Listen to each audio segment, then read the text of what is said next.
U.S. Secretary of State Antony Blinken traveled to Cairo on Sunday, where he met with Egyptian President Abdel Fattah El-Sisi. Here's Yasser Hakim with more on that.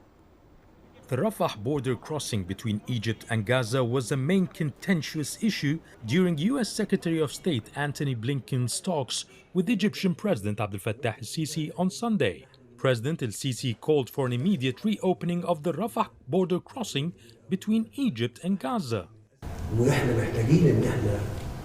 We need to move quickly and strongly to reduce the tensions and to ease the delivery of aid into Gaza.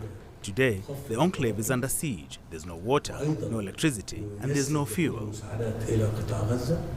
The U.S. has been trying to convince Egypt to open a corridor on the Rafah border for U.S. and foreign citizens to cross into Egypt. Cairo refused unless Israel opens the crossing from the other side for humanitarian aid to reach Palestinians.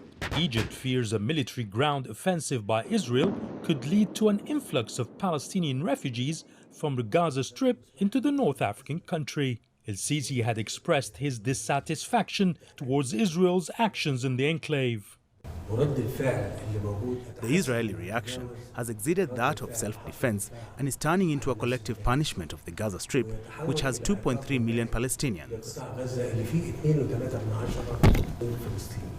Blinken stressed that his visit to the region is to listen to the leaders and their views on how to deal with Hamas, as well as how to avoid more loss of civilian lives in the region. We're determined to stand with and for innocent civilians who suffer primarily as a consequence of what Hamas has done on all sides. We come to work together as well to ensure that this crisis, this conflict doesn't spread to other places. And we come to think together about a way forward. After visiting 6 Arab countries in the last few days, the U.S. Secretary of State will return to Israel this week.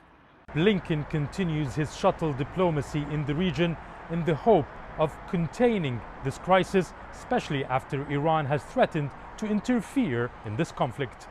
Yasser Hakim for CGTN, Cairo, Egypt.